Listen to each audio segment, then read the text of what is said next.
Sahchila.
Sáchila, una de las más hermosas culturas indígenas del Ecuador. Vive cerca de la naturaleza y su historia se remonta mucho antes del tiempo de los incas. En esta música que vamos a escuchar, creada en espíritu comunitario, se mezcla la marimba, el canto y la percusión, así como sus rituales ejecutados de modo especial para bendecir esta experiencia artística. Vamos al territorio Sáchila, es la música que hemos elegido para que nos acompañe en este homenaje a la memoria de la madre Laura Montoya. Como ella nació un 26 de mayo y hoy el 26 de mayo del año 2013, estábamos en el año de 1874, en el día de su nacimiento. Hacia el año 2013, ya van 139 años. En el año 2014 vamos a celebrar los 140 años de su nacimiento y en el año 2024 se cumplirán los 150 años de su nacimiento. Estamos leyendo algunos apartes de su autobiografía, encantados por esa maravilla de escritura. Nos habíamos quedado en el programa pasado en su orfandad, en la separación de su madre a causa de la extrema pobreza, y ella nos decía: Dios mío, si ya hubieras entrado en mi entendimiento, mi dolor no hubiera sido tan hondo, hubiera sido como una noche con estrellas, pero, Dios mío, si tu luz estaba ausente, ¿qué había de ser el dolor en un corazón de 4 años, sino una noche sin estrellas? Cuando tuve la primera idea de Dios, no lo recuerdo con precisión. Solo me doy cuenta de que fue más tarde. Sí puedo asegurar que estos primeros años, es decir, cuando pude advertir que existía, fueron una serie de lecciones de excepcional dureza. Ya provenía de la pobreza, ya del desprecio que en algunos miembros de familia veía hacia mi madre, ya de la poca simpatía que a mi alrededor veía, ya del rechazo que frecuentemente sufría de corazones a los cuales reclamaba cariño, ya de la soledad íntima, profunda, a que me condenaba mi carácter serio y reconcentrado. Era sola, completamente sola. Mi madre no conocía mi dolor. Pequeñeces llamo ahora estas penas, pero como no te conocía, Dios mío, me herían vivamente. Desde esta edad me di cuenta de lo poco que valen los corazones humanos y de cuán poco socorro se encuentra en aquellos que nos aman. Desde entonces me resolví a todos los sacrificios. Vivía mal porque vivía arrimada y sin madre, frecuentemente sin el gusto de los que me recibían en su casa y bajo los rigores de un mal semblante, de una mano poco blanda, pero no anhelaba vivir de otro modo. El sacrificio absoluto me entristecía, pero me daba paz. Cuando el dolor pasa con Dios, dulcifica, pero cuando Dios está ausente, amarga. Por eso mi carácter se hacía cada día más apático y más repulsivo a los demás. Sabía sufrir en silencio, pero con amargura. Y el título se llama Supuesta orfandad. Me estremezco cuando recuerdo que no solo dudé desde entonces del cariño de mi madre, sino que me aseguré definitivamente de que no me quería, que mis dos hermanos se habían llevado todo su corazón. Me apartaba de ella creyéndome huérfana. Sufría porque ella sufría, pero como no sabía expresarlo ni manifestarlo, ella me creía indolente. Uno de los motivos para creerme desgraciada fue el siguiente. Mi hermana mayor era muy blanca y de excepcional belleza. Su carácter amable y simpático formaba contraste con el mío, y como además yo era morena y feíta, me explicaban la diferencia diciéndome que yo era hija de Isabel la cocinera que se ahogó en la casa. Qué mal hacen en mentirle a los niños. Esto lo creía con la mejor fe del mundo y rebosaba mi amargura. Dejé de llorar por mi padre porque me convencí de que no lo era. Y como lo duro y apático de mi genio obligaba a mi madre a usar de algún desvío conmigo, me confirmaba más en mi orfandad y a solas lloraba a la madre que había perdido. Dios mío, sin duda me sostenías sin que yo te sintiera, pues de lo contrario mi organismo hubiera sucumbido. Si entonces el semblante de Jesús me hubiera sonreído, mi dolor me hubiera sido dulce, como los que con él he pasado después. Carta al padre Ledusal. Reverendo padre, le envío este primer legajo para que vea si en esta forma debo continuar. A mí se me parece a un sermón extravagante e incomprensible, y como no sé escribir ni hablar corto, hábleme con franqueza y aún regáñeme. Me turba la idea de que su intención primera haya sido la de que solo escribiera lo más inmediatamente relacionado con la congregación y su espíritu. Por eso quiero conocer si lo que he escrito debe destruirse y comenzar solo lo que entraba en su intención. Creo que lo que ha hecho que escriba así es el no haber entendido su intención y el deseo que las hermanas me han mostrado en otras ocasiones de conocerlo todo. De todos modos, vuestra reverencia sabe apreciar el sacrificio y señalarme la voluntad de Dios. Aguardo su venida para saber lo que debo corregir y cambiar. Veo que lo molesto demasiado, pero si viera, reverendo padre, lo estrecha que me siento metida en estas cosas. Jamás le he hablado a nadie con la llaneza que a vuestra reverencia. Me quedo como aturdida de ello. Dios le ayudó a soportarme y le pagué todo. Soy hija que quiere obedecerle en todo y hasta que Dios quiera. Laura de Santa Catalina.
Amana warga sama tseti nasa Tangkena Mahtutot Unigalan nyageti Teraktu nena mila Umihkana skila Zanan kesa Zatin son sona to Nido tigachune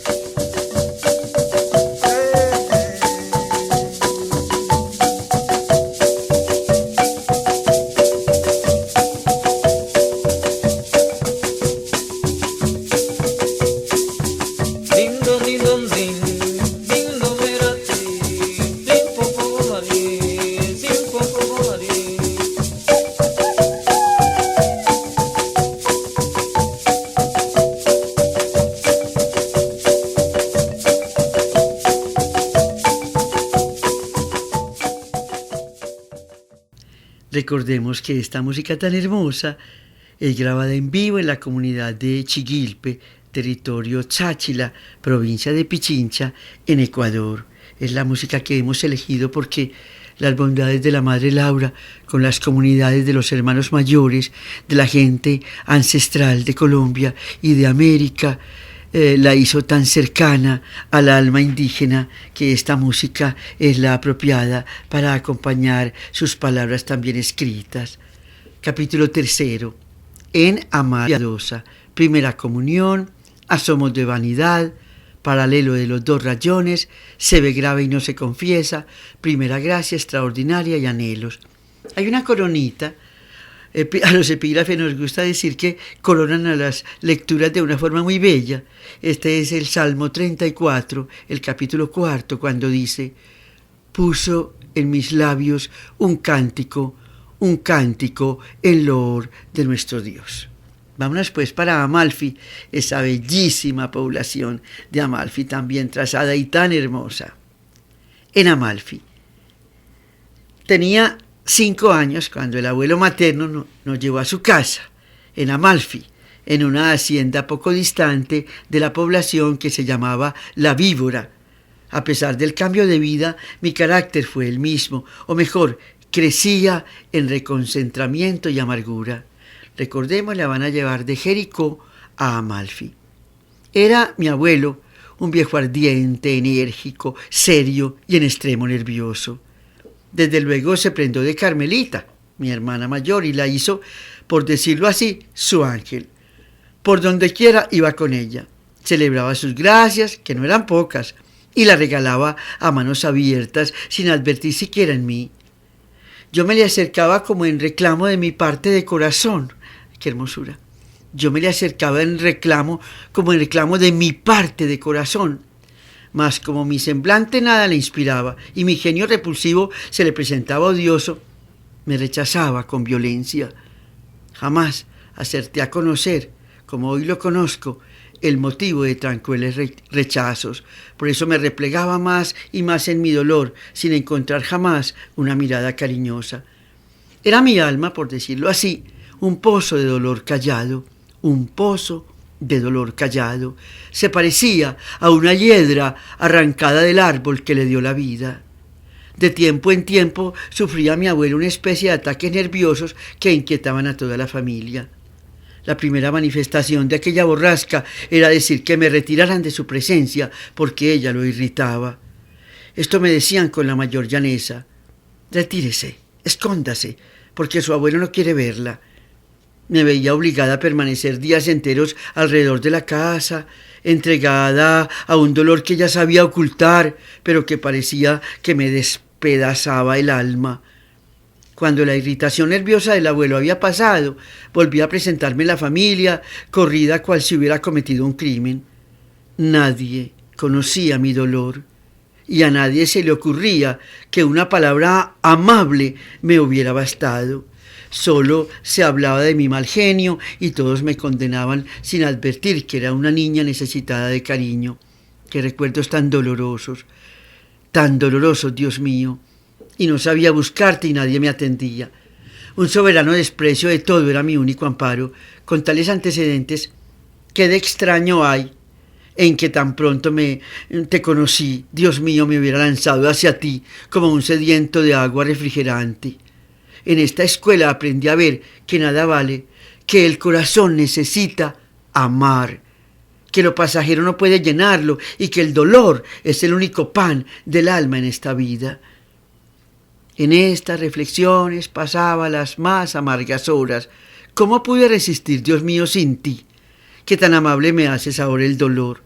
¿Cómo no se sintió de un modo definitivo mi naturaleza? Ya ve, reverendo padre, que el primer bocado que me dio la vida fue bastante amargo, como preludio de las muchas amarguras que después he saboreado con verdadera fruición, porque éstas no me han encontrado sola. He tenido a Dios, y con Él lo amargo se vuelve dulcísimo. El ósculo del más amargo dolor fue, pues, el primer saludo que me dio la vida. Después de que conocí a Dios, el recuerdo de estas amarguras se me han convertido en un himno de agradecimiento. No es pequeña aventura el no haber caído jamás en los lazos del engaño. Las ternuras que rodean ordinariamente a los niños los engolosinan y los apegan a la vida, con perjuicio de sus almas muchas veces. Refiero esto, Padre mío, sin querer hacer ninguna inculpación de mis mayores. Comprendo que eran de gran virtud y que solo un designio de Dios explica conducta tan dura en personas de tanta virtud. Era que Dios necesitaba encontrar mi corazón vacío de todo lo terreno para poder tomar a su tiempo absoluta posesión de él. Mire por qué le decía al principio que el afecto humano me es completamente extraño. Poco piadosa. Dije que no recuerdo el momento en que tuve la primera noción de Dios, porque aunque desde la cuna me enseñaron a rezar, yo no entendía nada. El rezo para mí era simplemente una molestia casi insoportable, pura manía de mi madre. No lo hacía jamás de buena gana, aunque desde los 4 años repetía todas las numerosas oraciones que agregaban mis abuelos al Santo Rosario y hacía coro en él como una persona mayor. Esa repulsión por los rezos obligaba a mi madre a reñirme frecuentemente, con lo cual me confirmaba más y más en mi desventura.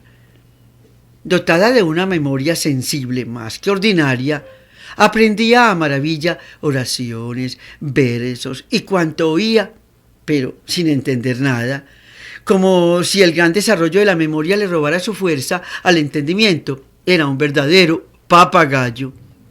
Como recitaba quizás con alguna gracia, me mandaban a hacerlo delante de las personas que visitaban la casa, pero ni esto me halagaba. La vanidad, común en todos estos casos en los demás niños, jamás apareció en mí. Continuaba mi vida triste y reconcentraba. Daba guerra para peinarme, lavarme y adornarme. Era un verdadero hurón. Desaplicada hasta lo sumo. Vine a aprender a leer tardísimo, a fuerza de constancia de parte de mi madre y de su nunca desmentida energía. Yo tenía tan solo hambre de cariño. Y para encontrarlo recurrí al medio más vergonzoso y extraño. Testigo de las caricias que a mi abuelo prodigaba mi abuela, único matrimonio que conocía, y pensando encontrar el cariño que nadie me daba, concebí la idea de casarme. Veía tan dichosos los dos viejos. Pasaba los días enteros llorando y no daba más razón para ello que esta: estoy muy aburrida de hija, yo quiero casarme. Al principio celebraron la ocurrencia, después me reñían. Pero mi angustia crecía y mi madre comenzó a afligirse. Me decían que pronto me casarían, pero me era imposible aguantar. Era aquello para todos una diversión y para mí una necesidad, una pena, pero no me daba entonces cuenta del motivo. Hoy me es claro, necesitaba cariño y quería buscarlo por el único medio que me parecía eficaz. Dios mío, si desde entonces te hubieras presentado a mi alma, no hubiera dado el vergonzoso espectáculo de creer lo imposible, lo extraño, lo tonto. Después de muchos meses de oírme llorar porque estaba aburrida de hija, me dijeron que me casara con el hermanito que tenía 4 años. Y la novia contaba 5, yo tenía 5 añitos. Mi alegría fue muy grande. Alborozada me dirigía a esa pobre criatura, como quien dice, en demanda de su mano. El pobre muchacho me rechazó con rabia, pero yo, ya muy leguleya, parece aquí a don Tomás Carrasquilla, ya muy leguleya, le pinté la vida de los casados como la mejor vida del mundo y al fin logré sonsacarlo. El matrimonio se arregló entre risas de todos y llanto de mi pobre madre. Las risas me eran indiferentes y el llanto de mi madre, pues yo no me lo explicaba. Todo parecía sin motivo, pues mi arreglo era demasiado serio para inspirar risa o llanto. Dios mío, cuánta vergüenza siento ahora. Ya todo era presentarme para el nuevo estado, reblujé las ropas de la casa en busca de la mejor vestimenta para engalanarme en aquel ansiado día, sin olvidar tampoco los arreos del novio. Y una vez arreglado todo lo de la indumentaria con la ayuda de Carmelita, mi hermana mayor, por supuesto, pedí con la mayor seriedad viaje al pueblo para que el padre nos casara. Ni sé de dónde hube el conocimiento de que aquello debía hacerlo el cura. Me prometieron el viaje para el domingo siguiente, 5 añitos, y llegado este para el otro, y así fueron embolatándome por varias semanas. Cuando me convencí de que me engañaban, me consagré al llanto más insistente. Apurados se debieron ver los de la casa, porque mi abuela, que era seria y seca como ninguna, se mezcló en la cosa y me dijo: no necesitan ir al pueblo. Un hombre que ha cumplido 60 años puede casar, y Lucio puede hacerlo. Iluminación feliz, toda mi tristeza se convirtió en alegría al abrirse de tal felicidad. Mi abuelo se encargó de la ceremonia con la mayor seriedad. Fueron nombrados padrinos Carmelita y un tío joven. La primera se prestó a ello triste y el segundo riendo. Se verificó el enlace con la ceremonia de darnos una bendición, después de tomarnos las manos y echarnos un grano de sal en la boca, el cual había de ser tragado sin ademán ni gesto de ninguna clase. Cosa no fácil porque el pequeño bocado era fuerte. Grande fue mi empeño en conseguir que el novio lo hiciera bien, porque estábamos bien sentenciados a no quedar casados si tal acto demostraba algún gesto. Nos sermonearon mucho sobre lo de la indisolubilidad del matrimonio y agregaron que si nos descasábamos alguna vez quedábamos excomulgados. El pobre novio, de 4 años, lloraba ante aquel peligro que no entendía. Sin embargo, a mí la cosa me sonaba bien, pues asegurada de un marido. Pues eso era lo que yo, pues, lo que más deseaba. En la ceremonia nos manejamos bien y hubo música y comida de fiesta en la casa. Solo mi madre estaba triste. Decía que esas cosas eran presagios tristes y que no veía lo que haría conmigo, que me casaría pronto. Ay, pobrecita. Y cuán alegre se mostró cuando se persuadió que tales presagios fueron vanos. Al día siguiente, mi papá Lucio, así llamábamos al abuelo, llamó al marido y le dijo: amigo, yo no puedo ya mantenerle la mujer, consiga casa y póngase a trabajar para que la saque de aquí. El pobre muchacho se fue. A mí, anegado en lágrimas y lleno de rabia, me habló de aquella orden tan terminante. Pequeña dificultad para mí. Dile a mi papá Lucio, le dije, que te dé el rancho de los cerdos y que tú le limpias el corral de los terneros para ganar modo en comprarle el mercado. El pobre, muy conforme, aceptó mi partido y de contado se presentó al viejo con su petición. Se tropezó con el inconveniente de que los dueños del rancho no podían quedar a la intemperie, los cerditos, pero yo le prometí dejarles un buen alojamiento a un lado, es decir, partir el rancho, con lo cual, y entregar al infeliz marido un guinche para su oficio. Y nos despidieron. Carmelita se encargó de conseguirnos los enseres más importantes para armar la casa. Ella misma nos ayudó al trasteo y barrió el rancho. Los primeros días fuimos a comer a casa. La dormida ni sabíamos a dónde, pues el sueño nos invadía muy temprano y nos dejábamos caer en cualquier parte para despertar al otro día en nuestras camitas de siempre. El segundo día ya había nueva orden de mi papá Lucio, de no hacer más gastos en la casa, y nos recluimos en el rancho.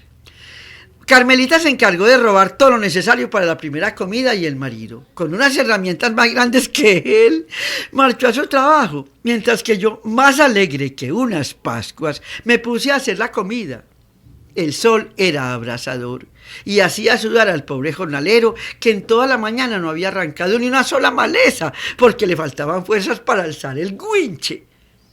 Tan pronto como tuve hambre, declaré que ya mi olla daba punto y la retiré del fogón.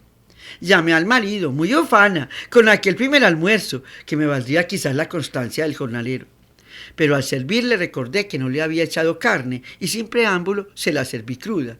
Él la probó y al hallarla tan poco sazonada estalló en cólera y salió diciendo: yo me desconfieso, aunque quede desconfesado, me descaso.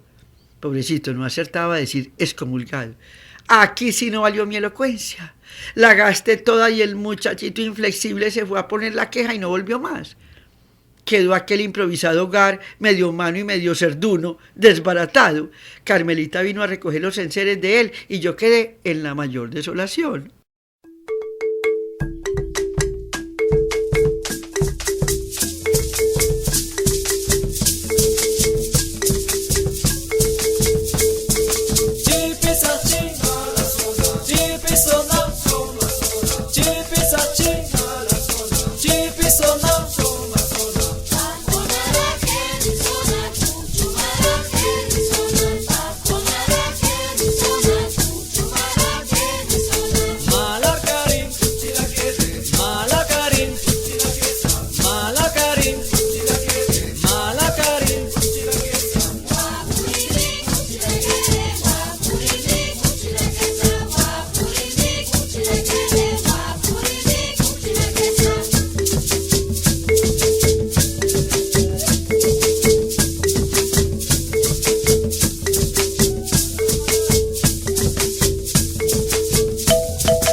Tan pronto como tuve hambre, declaré que ya mi olla daba punto y la retiré del fogón. Recuerden pues el horrible descasamiento. Yo me desconfieso porque no podía decir excomulgado. Ay, la madre Laura, qué cuarta, como decía mi madrina Judith, su amiga del alma, la llamaba la negra con tanto cariño. Bueno, estamos en la niñez. La madre Laura tiene 5 años y solo quiere casarse con su propio hermanito para recibir un poco de cariño. Dios mío, qué infancia. Y nos habla ella. Cualquiera creería que este chasco me desanimó, pero no. Seguí en el empeño y para consolarme inventaron casarme con un tío. Pero este fue menos paciente y a las pocas horas ya se había declarado en desconfesión. Entonces me consolaron diciéndome que le habían escrito a un joven muy propio para mí, que había en una población vecina. Me lo nombraron Luis, y esperando esta respuesta pasé como un año, durante el cual me preparaba aprendiendo a coser, a barrer y a otros oficios. Para esto gastaba mucho empeño y no ocultaba el fin que con ello me proponía. Cualquier día vino un caballero muy distinguido de visita a la casa y al verme en mi tarea de costura me acarició diciéndome: «Sí que cose bien la negrita». Yo le repuse: «Es que como me voy a casar, tengo que hacer las batas para mis muchachitos». Todos con la visita se rieron, pero mi madre lloró. Pobrecita, cuánto la hice sufrir. En estas tareas, y esperando la respuesta de Santa Rosa, es decir, del prometido Luis, se me fue escapando la idea, con lo cual se tranquilizó mi madre y quedé de nuevo entregada a mis tristezas y reflexiones sobre el no hallar cariño y ennegrecerme cada vez más la vida. Con razón, sin Dios, aún la niñez es triste. Por eso, ahora me matan los pobres infieles. Creo que aunque no se nos prometiera el cielo, el conocimiento de Dios ya nos haría felices, cuanto cabe acá en la tierra. Mi primera comunión. Aún no sabía leer y tenía odio especial a cuanto fuera aprender. Sin embargo, repetía casi toda la primera parte del catecismo sin darme cuenta de las bellas verdades que contiene. Tenía algo menos de 6 años cuando comenzaron a hablarme de primera comunión, pero me desagradaba cuanto a la materia se refería. Además, si había visto comulgar, no lo recuerdo. En este tiempo fue el ilustrísimo señor González a hacer su visita pastoral a Amalfi y me llevaron allí a recibir la confirmación. Me entregaron a la señora que había de ser madrina y ella me presentó a recibir el sacramento sin preparación ninguna. Creyeron que era suficiente el catecismo que repetía como loro. Cuánto he deplorado esto después, cuando al preparar a mis alumnas para recibir al Espíritu Santo y con él la fuerza de la fe, he pensado en aquella gracia tan mal recibida. Al verme tan crecida, el señor cura dijo que debía confesarme antes y sin más preparación la madrina me acercó al confesonario. El confesor, al verme tan adelantada en catecismo, dijo que me acercara a comulgar. La madrina lo hizo y yo no llevé más preparación que una mala confesión y una rabia mal reprimida causada por 3 cosas. La primera, porque me llevaron en ayunas. Cuando reclamé a este respecto me hicieron repetir lo que hice astete sobre las disposiciones que se requieren de parte del cuerpo. Pero como eso nada quería decir para mí, ni menos que debía estar en ayunas, no me calmé. Segundo, me rezaban al oído y esto no podía soportarlo. Y tercero, la sagrada hostia me supo muy mal y me creí engañada porque me habían dicho que comulgar era muy sabroso y yo creía que se referían al sabor de las especies. Solo se calmó mi rabia cuando me dieron el desayuno, que fue mejor que el ordinario. Eso de que Jesús estuviera en la Santa Hostia solo vine a advertirlo después de muchas comuniones. De todo esto me estremezco hoy, reverendo Padre, y no alcanzo a comprender cómo después Dios me ha dejado saborear las delicias de la Santa Eucaristía, habiéndolo alojado tan mal las primeras veces. Muchas lágrimas me ha costado esto, y aún las creo pocas. El Señor se portó como quien es, y yo como quien soy. Bendito sea Él para siempre. Respecto a la primera comunión, solo recuerdo una cosa buena, bien insignificante. Dije durante el día varios alabados al Santísimo Sacramento, según la prescripción de mi madre, sin entenderlos, por supuesto.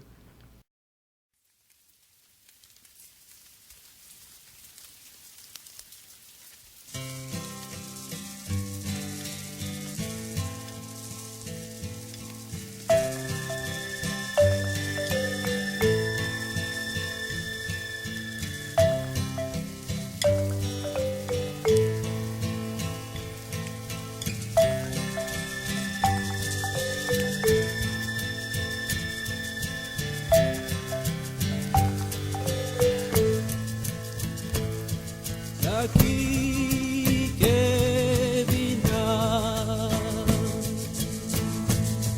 tabam pojodona isang ere kakeno sarako bidong kutu kesa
Antes de comenzar esta parte de la lectura que se llama Asomos de Vanidad en la página 41, quiero contar a los oyentes una anécdota referente a esta lectura.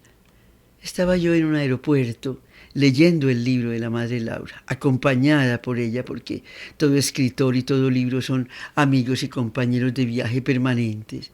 Son navíos en los que uno viaja tan fácilmente. Y para no estar muy sola en la espera del vuelo, llegué a este fragmento que voy a leer. Me sentí igualmente niña. La Madre Laura tenía 6 años en este pasaje. A las niñas de los años 50 nos ponían igualmente unas pavitas, como a ella, su madre se la puso. Es de una ternura este pasaje, y para mí es el más inolvidable hasta donde voy en la lectura, aunque ahora estoy encantada de releer. Los libros siempre al releerlos es que toman ese saborcito, y si se leen por tercera y cuarta vez es mucho mejor el sabor. Ese pasaje del matrimonio con el hermanito de 4 años, ella 5, esa ternura de esperar a Luis, que venía de otro lugar, y aprender a barrer y a coser, mientras tanto para sus hijitos, solo por la falta de afecto que tenía. Es conmovedor. Pero este es mi pasaje favorito. Es la ingenuidad de una niña. Ella dice que estaba muy vanidosa, pero yo la veo en lo que me acompañó ese día en el aeropuerto. Y como estaba ahí de cerquita, aunque ya se hubiera ido por el 49, eso no importaba el tiempo. En el libro ya estaba viva y rediviva. Escuchémosla pues hablar a ella. Ay, qué ternura esto. Asomos de vanidad. Pero si no tenía ningún sentimiento de Dios, el de orgullo y vanidad sí se asomaba ya, en desmedida proporción, como puede verse en lo siguiente. Me había regalado mi abuela un sombrerito de entonces llamado pava y que decían estar muy en uso. Devolvámonos al tiempo de esta escritura. Ella nace en el año 1874, estamos por el año de 1880. La pavita está pues allí.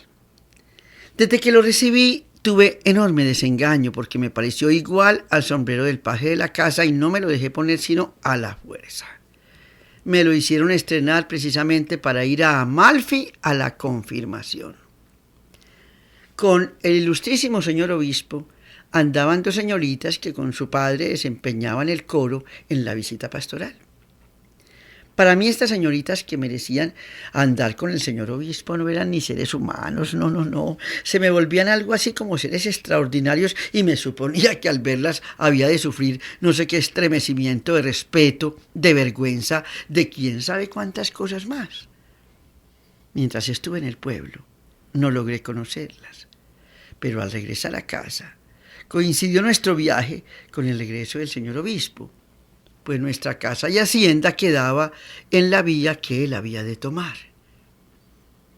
Como un bulto sobre la bestia venía, y cuando advertí que la cabalgata que acompañaba al señor obispo llegaba o nos alcanzaba, piqué mi caballo y me adelanté para que las señoritas no vieran tan importante personilla con la fea pava, tan semejante al sombrero de Bruno. Nada más ridículo, reverendo padre, que el amor propio en todas sus manifestaciones, pero tratándose de una miseria como era yo, lo es más. Pues bien, no para aquí la cosa. Las señoritas me alcanzaron al pasar un riachuelo. Lo primero que se me ocurrió cuando me vi acorralada, somos niñitos de 6 años, fue arrojar la pava a la quebrada, pero el enojo de mi madre y los cargos que había de hacerme me detuvieron. ¿Qué hice pues?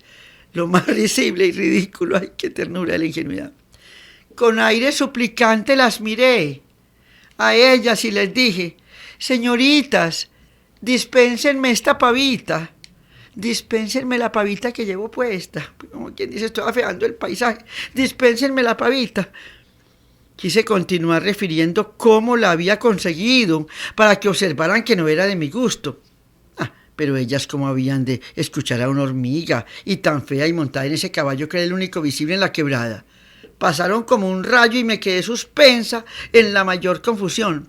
Quedó burlada mi importante figura. Buena lección. Hacemos paréntesis para decir que qué señoras tan bobas que no miraron a la madre Laura a los 6 años con esa pavita. Como ella se sentía de feíta con ella, qué ternura. Y el señor obispo creo pues que menos la miró. Los mayores sí, a veces son, ay, tan tontos con nosotros los niños. Y vuelve la madre. Este hecho lo guardé como secreto pecado por muchos años. Más tarde lo he referido con vergüenza para mostrar el primer retoño de mi vanidad y el fracaso del amor propio con que Dios atajó mis extravíos de soberbia. Lo más raro, reverendo padre, es que estas cosas me traían reflexiones de persona madura, tanto que desde entonces comencé a despreciarme como ridícula. El recuerdo del hecho me hacía sonrojar delante de mí misma, aunque nadie en el mundo lo sabía, ni las mismas señoritas del señor obispo, porque no me oyeron debido al ruido de la quebrada, a lo rápido de su paso y a lo despreciable de la personita que era yo. ¿No es verdad que con lecciones de esta clase debía ser la persona más humilde del mundo? Desde el amanecer de la vida vertí miseria en todos los días de esto que parece mi vida. Tenía ya 6 años cumplidos en mayo, el 26 de mayo, y los acontecimientos que refiero pasaron en junio. De modo que aunque parecía muy desarrollada y tenía gran memoria, no tenía la edad del uso de la razón. O sea que tenía 5 añitos con la pava, pero sí sabía ya despreciar gracias. Glorias a su memoria, dispénsenos la pavita, qué hermosura.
Paralelo de los 2 rayones. Vuelvo, padre mío, a lo de los rayones. Mire cómo se ven en estos 6 años. Qué luminosa la obra de Dios. Bautismo, confirmación, penitencia, comunión, penas, buenos ejemplos. Qué oscuro el mío. Ira, desconocimiento de Dios, mala recepción de sacramentos, sufrimientos causados a mi madre, busca de afectos humanos aún sin sentirlos, ridículo amor propio. ¿Cómo se ven estos 2 rayones formando contraste muy amargo, por cierto, en este corto espacio de vida? Piense que no habiendo uso de razón no hay pecado, pero mi corazón no ha podido conformarse con cosas tan opuestas al ser de Dios. Siempre serán muestra del mal grano que llevo en mí. Dios mío, si os hubiera conocido, la fuente de tanto mal se hubiera tornado en buena con vuestra presencia. No temo pensarlo así porque tengo experiencia que después que te conocí, mi natural se dulcificó, y aunque con algunos humores que deploro con toda mi alma, se hizo mejor. Por eso mi vida es tan amarga desde que sé que hay quienes no te conocen. Dios mío, si conocerte es ser feliz. No saben para qué han nacido los que no te han conocido. No hay miseria como su miseria, ni dolor como mi dolor. En todo lo anterior, no ve, reverendo Padre, que desde el principio el rayón oscuro es notorio y el de la luz ilumina esa primera época de mi vida, con claridades de misericordia infinita. Cosas malas, bobas y risibles muestran el principio. Puntos raros, bellos y llenos de luz muestran el segundo. Están muy bien deslindados el Creador y su criatura. Entre los puntos de rayón luminoso, es preciso contar la insigne gracia de haberme librado de sentir jamás envidia de Carmelita, cosa que hubiera sido muy natural si el Señor no entra en ello. Ella llevaba todas las ventajas, y yo me alegraba de ello y la amaba a pesar de la diferencia de caracteres y del alejamiento en que ellos nos ponían, pues ni para los juegos nos juntábamos. Ella prefería los bulliciosos, los alegres y hasta estrepitosos. Yo solo buscaba la soledad. Ella era expansiva y dulce. Yo reconcentrada y agria. Ella era hermosa, yo fea y morena. Ella atraía a cuantos la miraban, yo era repulsiva a todos. Todo pues nos separaba y todo era triunfo para ella, y con todo Dios me libró de la envidia, bendito sea. El peor punto oscuro de aquellos años fue causa de que Dios pusiera más de relieve su rayón de luz. Véalo, Padre mío. Me vi grave y no me confesé. Según parece, poco después de la primera comunión, a los 6 años, quizás un año, me dio una enfermedad que me puso a la muerte. Fiebre altísima, dolor de cabeza fuerte y convulsiones constantes eran las manifestaciones exteriores de aquella enfermedad. Los médicos la declararon con el nombre de baile de San Vito y me declararon mortal. Me cree, Padre mío, que no quise confesarme. Fue el sacerdote a proponérmelo y dije que no. Creyeron sin duda que estaba sin juicio, pues no siguieron diciéndome nada, pero recuerdo bien que entendía que me iba a morir y que me proponían confesión y no quise. Dios mío, ¿en qué pensaba? Ni te conocía ni te temía. No quisiste que muriera entonces y con ello pusiste la nota más luminosa en el rayón de tu mano bendita. ¿Qué hubiera sido de mí? Solo la idea de que no tenía uso de razón me tranquiliza. No creía ni en el cielo, ni en el infierno, ni en nada. Dios mío, qué espanto. Primera gracia extraordinaria. Ya desde esta edad, es decir, desde los 6 años, era observadora de la naturaleza. Y lo he sido tanto que, cuando más tarde estudié historia natural, casi no tuve que aprender sino clasificaciones y nombres, lo cual hacía creer al confesor y a las condiscípulas que ya había hecho ese estudio y miraban mal que lo negara, según creían. Ahora me parece rara esa tendencia a observar en tan temprana edad, pero Padre mío, menos extraño debe verse si se considera que la naturaleza fue mi única amiga. Me rodeaba por donde quiera y nada contribuía a distraerme de ella, toda vez que mi carácter y mi habitual tristeza me excluía de todo lo demás. Jugaba poco, vivía en el campo y tan sola por dentro y por fuera que otra cosa podía hacer. Creo, reverendo Padre, que esta tendencia a observar la naturaleza fue el medio de que Dios se pegó para darme la primera noción seria de su ser y de su amor. Una fuerte conmoción de agradecimiento me hace llorar al escribir esto. Dios mío, ahora me doy cuenta de una bella delicadeza de vuestro amor. Pero ¿cómo expresarlo, Padre mío? Para estas cosas faltan siempre las palabras. No puedo asegurar que esto haya sido a los 7 años, pero tendría poco más si no fue en esa edad precisa. Me entretenía, como siempre, en seguir unas hormigas que cargaban sus provisiones de hojas. Era una mañana, la que llamo la más bella de mi vida. Estaba a una cuadra más o menos delante de la casa, en sitio perfectamente visible, Iba con las hormigas hasta el árbol que deshojaban y volvía con ellas al hormiguero. Observaba los saludos que se daban. Así llamaba yo lo que hacen ellas entre sí algunas veces cuando se encuentran. Las veía dejar su carga, darla a otra, entrar por la boca del hormiguero. Les quitaba la carga y me complacía en ayudarlas, llevándoles hojitas hasta la entrada de la mansión de tierra, en donde me las recibían las que salían de aquel misterioso hoyo. Así me venía, engañándolas a veces y a veces acariciándolas con gran cariño, cuando, ¿cómo le diré? Ay, Dios sabe, Padre, que estas cosas son tan íntimas y tan duro decirlas. Solo la obediencia las saca fuera. Fui como herida por un rayo, no sé qué decir. Aquel rayo fue un conocimiento de Dios y de sus grandezas tan hondo, tan magnífico, un conocimiento de Dios tan grande, tan amoroso, que hoy, después de tanto estudiar y aprender, no sé más de Dios que lo que supe entonces. ¿Cómo fue esto? Imposible decirlo. Supe que había Dios. ¿Cómo lo sé ahora y más intensamente? No sé decir más. Lo sentí por largo rato, sin saber cómo sentía, ni lo que sentía, ni poder hablar. Por fin terminé llorando y gritando recio, recio, como si para respirar necesitara de ello. Por fortuna estaba a distancia de ser oída de la casa.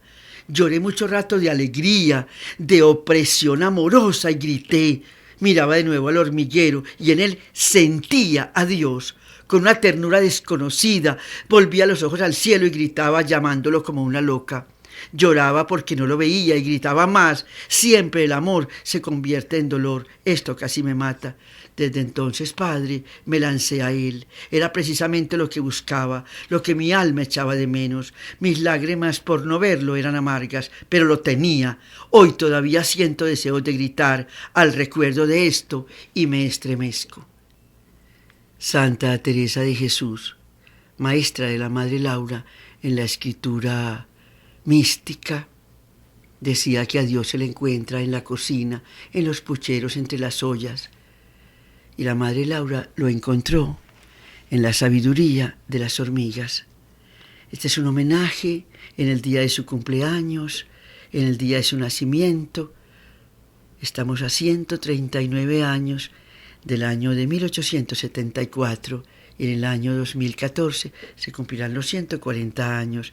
Lores a la memoria de la Madre Laura Montoya Upegui, fundadora de las Misioneras de María Inmaculada y de Santa Catalina de Siena, porque hoy nos perfumó el alma con sus palabras, y que la música de los hermanos mayores del Ecuador, la comunidad Sáchila, despida nuestro programa.